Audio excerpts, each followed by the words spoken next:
এখন আপনি চ্যালেঞ্জ নিয়েছেন, রেগে গেছেন। আমি আপনাকে প্রত্যাহার করার জন্য দাবি জানাচ্ছি। উত্তেজিত হেন না, আমার আপনার প্রত্যাহার করা উচিত। আপনি আমার কথা আপনি জামাতকে না আপনি কথা বলতে পারবেন। আপনি এই লাইন প্রত্যাহার না করলে আমি এই টক শো থেকে আমি প্রত্যাহার আমরা একটু এই লাইন প্রত্যাহার না আমরা একটু বোঝার চেষ্টা করি।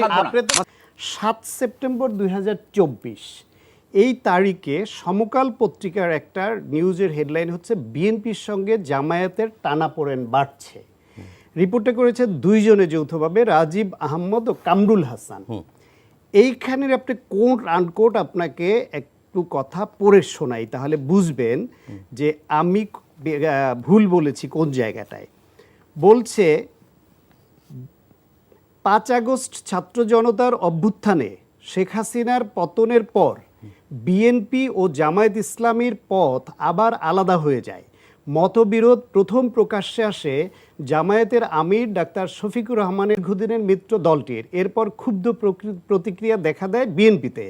বিএনপির দ্রুততম সময়ে নির্বাচন চাইলেও জামায়াত আমির বলেন এখনও শত শত মানুষ হাসপাতালের বিছানায় কাতরাচ্ছে, রক্তের দাগ মোছেনি, বন্যায় দেশ আক্রান্ত। এই সময়ে কেউ নির্বাচন জিগির তুললে জাতি তা গ্রহণ করবে না।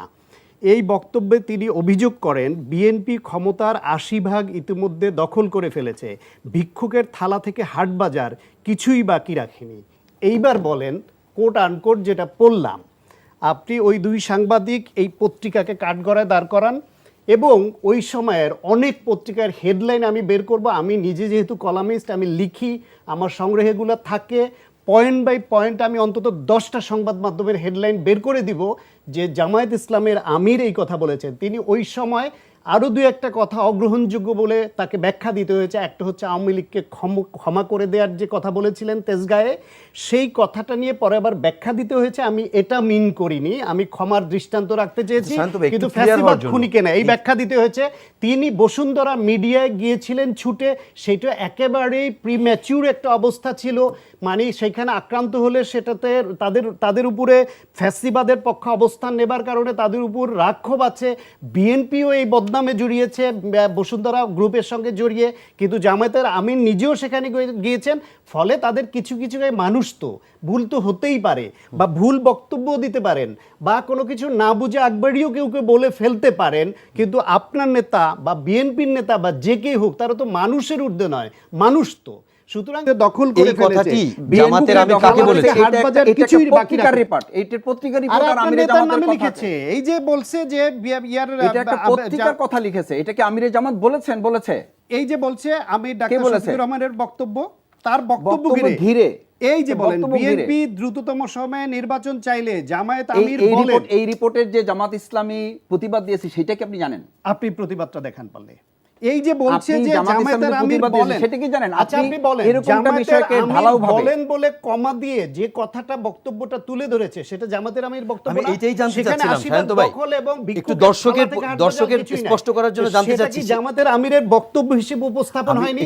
এখন এরপরও যদি উনি না বুঝেন, মাসুদ ভাই না বুঝুক, আপনি দর্শককে একটু বোঝানোর জন্য জানতে চাচ্ছি আপনার কাছে। আমার বুঝার দরকার নেই, কিন্তু আপনি বুঝছেন কিনা সেটা না। আমি একটু বুঝি, কোট আনকোট পড়ে শুনিয়েছি। আপনি একটা পত্রিকার রিপোর্ট ধরে, এরকম পত্রিকার রিপোর্ট ধরে কি আপনি আমিরের জামাতের ব্যাপার আপনি কথা বলতে পারেন? 10টা পত্রিকার আমি তো সন্দেহ করি যে আপনি কোন দলের হয়ে এখানে কথা বলতে এসেছেন। আমি দায়িত্ব নিয়ে এবং আমি দায়িত্ব নিয়ে বলছি, আপনি বিশ্লেষক হিসেবে কথা বলেন না, আপনি একটা দলের হয়ে এখানে কথা বলছেন। শান্ত ভাই, আপনি একটা দলের হয়ে কথা বলছেন। আমরা দুর্ভাগ্যজনকভাবে আমাকে বলতে হলো যে আপনি একটা দলের মানে মুখপাত্র হিসেবে আপনাকে কথা বলেন। এটা কথা বলতে পারেন। মাসুদ ভাই হেডলাইন বের করে দিন, আপনি কথা বলতে পারেন না। আপনি মুখপাত্র হিসেবে কথা বলছেন ভাই, আপনি তো বিশ্লেষক হিসেবে। আমি বিশ্লেষণ সেই কথার মধ্যে সমকালের রিপোর্টটা উল্লেখ করতে হতো। আপনি সমকালের রিপোর্টটা উল্লেখ করতে হতো। শান্ত ভাই, এইটাই জানতে চাচ্ছিলাম যে এই বক্তব্যটা জামাতের আমির কি কোনো প্রোগ্রামে দিয়েছে নাকি ওই পত্রিকাকে দিয়েছে, এটা একটু জানতে চাই। এই বক্তব্যটা কি জামাতের আমিরের কোনো প্রোগ্রামে বক্তব্য না ওই প্রতিবেদককে বলেছে, এটা একটু জানতে চাই। যে দুইজন প্রতিবেদকের আপনি নাম বলছিলেন রাজীব এবং কামরুল হাসান, ওনাদেরকে দেওয়া নাকি কোনো প্রোগ্রামে? আমি বলি আপনাকে, জামায়াতের আমির করেছে, তা নির্বাচন চেয়েছে, যে ওনার কথায় নির্বাচনের কোনো প্রসঙ্গ আসে নাই। তার কাউন্টার দিতে গিয়ে জামায়াতের আমির ডাক্তার শফিকুর রহমান যে বক্তব্য দিয়েছেন, সেইখানে এই যে শতকরা 80% দখল করে নিয়েছে, ভিক্ষুকের থালা থেকে হাটবাজার কিছুই বাকি রাখিনি, কোট আনকোট এই কথা হুবহু বলেছে। এই কথা কি সমাবেশে বলেছে নাকি ওই পত্রিকার সাংবাদিককে বলেছে? কাউন্টার না, তিনি সাংবাদিকদের বলেছেন। সেইটা নিয়ে বিভিন্ন সংবাদ সম্মেলনে বলি বিভিন্ন সংবাদ মাধ্যমে এটা প্রকাশিত হয়েছে। মাসুদ ভাই শুধুই রেগে যাচ্ছেন।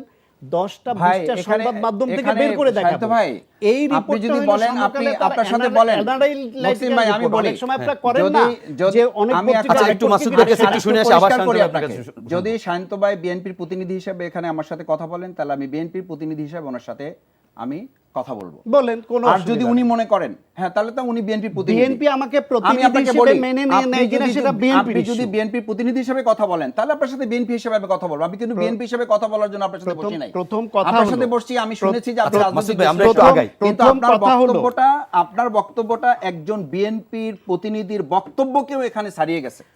এটা হতে এবার পারে না। যেহেতু আমার আপনি অ্যাকিউজ দায়িত্ব নিয়ে করেছে কথা বলতে পারেন বক্তব্য, না। এই জবাবটা আমি দেই। আপনি দায়িত্ব নিয়ে কথা বলতে আচ্ছা, পারেন একটু না। মাসুদ ভাই, আমরা মাসুদ ভাই একটু শুনুন। মাসুদ ভাই, মতো একজন ব্যক্তির আমরা একজন ব্যাপারে শুনি। আপনি সম্পূর্ণ অন্যায়, অযৌক্তিক এবং তথ্য ছাড়া আপনি কথা বলতে পারেন আমি না। তথ্য দিয়ে বলছি এবং এই কথা বলার কারণে আপনার এখানে আমি এটা তথ্য দিয়ে প্রত্যাহার বলছি করা তো। উচিত। আমি আপনাকে প্রত্যাহার করার জন্য দাবি জানাচ্ছি। উত্তেজিত হেন না, না, আমার আপনার বক্তব্যটা প্রত্যাহার করা শুনুন। উচিত। আপনি আমার বলতে কথা পারেন, আমির শুনুন। জামাতকে নিয়ে আপনি আচ্ছা, কথা আচ্ছা, বলতে পারেন আচ্ছা, না। মাসুদ ভাই, আমরা একটু আপনি শান্ত কথা ভাইয়ের কাছে বলবেন আবার না, একটু শুনেন শুনি। না। আমির জামাত এটা বলেছেন, উনি- আপনি পত্রিকার আপনি এটা মানে পত্রিকার পত্রিকার কেন একটা পত্রিকার পর্যালোচনা আর reference? আমির জামাতের বক্তব্য দুটোর আরে মধ্যে পার্থক্য পত্রিকায় আমিরের আছে, এটা জামাতের রাজনৈতিক বক্তব্য বিশ্লেষণ। হিসেবে যেটা লেখা। আপনি একটা ঈশ্বরও নাকি সাধারণ সম্পাদক। আচ্ছা, মাসুদ ভাই, আমরা একটু শান্ত ভাইকে একটু শুনে আসি। আপনার যে কথাটা- একজন আমিরের জামাতের বক্তব্য আর একটা পত্রিকার পর্যালোচনা, এটা কি একই রকম হবে? আচ্ছা, আপনি- এরকম শত আপনার শত শেষ হলে- শত শত আচ্ছা, পর্যালোচনা মাসুদ ভাই, আমরা আবার একটু শান্ত ভাই শুনে আসি। শেষ হলে এরকম আমার পর্যালোচনাকে ব্যাখ্যাটা- আপনি কেন আমিরের জামাতের না, বক্তব্য হিসেবে আপনি এখানে চালিয়ে দিলেন? আপনি আপনার বক্তব্য শেষ হলে আমার ব্যাখ্যা জি, আপনি জি, বিশ্লেষণ আপনি করে বলেন। কথা বলেন নাই। দয়া আপনি করে কথা আমার বলতেছেন একটা বক্তব্যটা রাজনৈতিক দিতে দেন। কর্মী হিসাবে। আমাকে আপনি আমার অন্ধভাবে বক্তব্যটা একটা দিতে রাজনৈতিক দেন। কর্মী হিসেবে কথা দর্শকরা বললে বিচার তো করুক। বিভেদের রাজনীতিতে কথা বলতেছেন। আপনি দর্শকরা বিভেদ বিচার ছড়াতে করুক আসছেন যে এখানে। আপনার কথা ঠিক না, আপনি আমারটা বিভেদ ঠিক। ছড়াতে আসছেন ভাই। না, না, না, আচ্ছা, আপনি মোটেই না। বিভেদের বীজ বপন করতে মোটেই আসছেন না। এবং বিভেদের রাজনীতি করার জন্য আপনাকে অ্যাসাইন আচ্ছা, করা মাসুদ ভাই, হয়েছে। আমরা একটু আবার একটু আমি খুব শান্ত ভাই, দুঃখের সাথে বলছি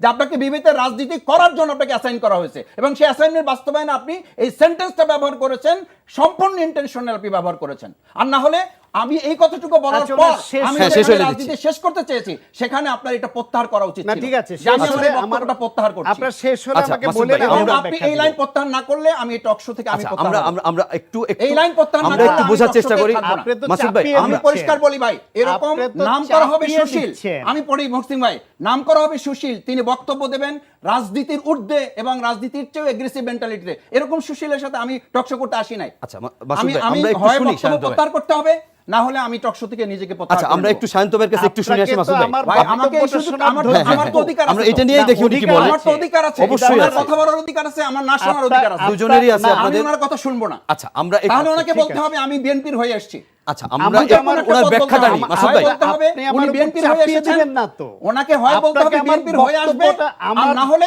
আমাকে বলতে হবে যে ভাই আমি মানে পরিচয় আপনার গোপন যদি- করা একজন আপনার- ব্যক্তির সাথে আচ্ছা, আমি টকশো করব না। আপনার যদি আমার বক্তব্য শোনার ধৈর্য না থাকে তাহলে কোনো কথা নাই। আমার আপনি ধৈর্য আছে, এতক্ষণ কিন্তু বলেছেন, আমাকে পরিচয় তাহলে গোপন করে আপনি কথা বলতে পারবেন না। আমার ব্যাখ্যাটাও আমাকে আপনি দিতে পরিচয় হবে গোপন আপনার। করে কথা বলতে পারবেন আমার না। ব্যাখ্যাটা আপনার দুইটার শুনতে কোনো একটা হবে। লাইন আপনাকে নিতে হবে, হয় বলেন আমি বিএনপির মুখপাত্র, আর না হলে বলেন এই কথাটা আমি প্রত্যাহার করলাম, আর না হলে আমি প্রত্যাহার করব। তিনটা লাইন তো আপনাকে দিয়েছি ভাই, আমি তো অপশন দিয়েছি। আমি তো আপনাকে। এমসিকিউ তে উত্তর দিব না। আচ্ছা, আপনাকে আমাকে আমার উত্তর দেওয়ার দরকার বক্তব্যই নাই। শুনতে তাহলে হবে। আমি উপস্থাপককে বলছি আমাকে ছুটি দেন। না, না, আমার ছুটি না, ব্যাখ্যা ছুটি যদি না, শুনতে আমরা- রাজি না আমরা থাকেন, একটু ওনার একটু শুনি, ওনার শুনে আপনার দুটো বক্তব্য শুনে আমরা শেষ করব। আমার আমরা একটু ব্যাখ্যা ঠিক যদি আছে, আপনি আমি শুনতে দিচ্ছি। না আচ্ছা, ঠিক চান, আছে, এত আমরা অধৈর্য ব্যাখ্যা হলে- দিয়েছেন তো উনি, সেই ব্যাখ্যা তো গ্রহণযোগ্য আচ্ছা, নয়। আমি আচ্ছা, শান্ত ভাই, আপনি গ্রহণযোগ্য একটু আপনি- আমিরের জামাতের একটা বক্তব্য রিপোর্টকে পত্রিকার আমি কোনো বলি- রিপোর্টকে দিয়ে অ্যানালাইসিস করা যায়? প্রশ্নই নাই।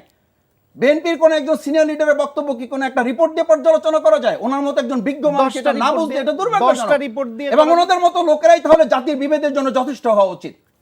আচ্ছা, আচ্ছা, শান্ত ভাই। ওনাকে বলতে না, দেন। না, ঠিক শেষ আছে, করুন। এবার যদি উনি না, এগ্রি না, না। করেন যে আমার বক্তব্য শুনবেন, আমার ব্যাখ্যা শুনবেন, তাহলেই দিব। শুনবো মাঝখানে কিন্তু কথা তিনটা বলতে পারবেন পয়েন্টে- না। আচ্ছা, আচ্ছা, কোন আমরা একটা একটু পয়েন্টে মাসুদ যান, ভাই, নাহলে আমরা আমার একটু একটা পয়েন্ট। আচ্ছা, আপনি অনেক- শুনেন, দেখেন অনেকক্ষণ কনভিন্স হওয়া বলেছেন যায় তো। কিনা, আমরা একটু শুনি। আপনি একজন শান্ত ভাই, রাজনীতিবিদ, শান্ত ভাই, আপনি এটুকু বলেন। ধৈর্য থাকতে হবে। ভাই ধৈর্য ধরেই তো আপনার কথা শুনছি, কিন্তু আপনি শোনেন যদি নাই তো। অযৌক্তিক একটা কথা বলেন, অযথা কথা বলেন। শান্ত আচ্ছা, ভাই। ওনাকে শেষ করলে আচ্ছা, আমাকে time দিবেন। মাসুদ আর ভাই, আমরা যদি একটু বলেন শুনে তাকে আসি। একা দিয়ে শেষ না, না, করার না, না, program আপনি আমার বলবেন, আপনি ব্যাখ্যা বলবেন, দেওয়ার দরকার আপনি নাই। বলেন, আপনি এখন বলেন শান্ত ভাই। যদি মাসুদ ভাই বলে আমার আপনি ব্যাখ্যা বলেন, শুনবে, আপনার শুরু, ধৈর্য ধরে, আপনার তাহলে শুরু সময়, বলবো। আপনি বলেন। প্রথম কথা, আমরা কলাম লিখি এবং যেখানে বক্তব্য দেই কি করি? বিভিন্ন পত্রিকায় প্রকাশিত রিপোর্ট, সংবাদ মাধ্যমে আসা রিপোর্টের সূত্র ধরে তার বিশ্লেষণ করি কিনা? করি।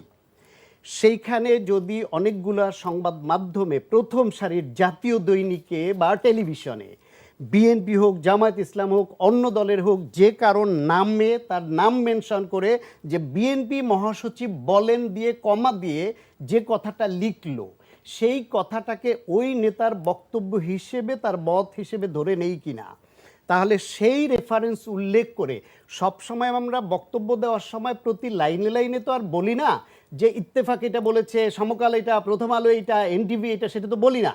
আমরা আমাদের বক্তব্য দিই। যদি কেউ চ্যালেঞ্জ নেন বা আমার এটাকে মিথ্যা মনে করেন, তখন আমরা রেফারেন্স বের করি প্রয়োজন হলে, কখনো কখনো শুরুতেই রেফারেন্স ব্যবহার করি।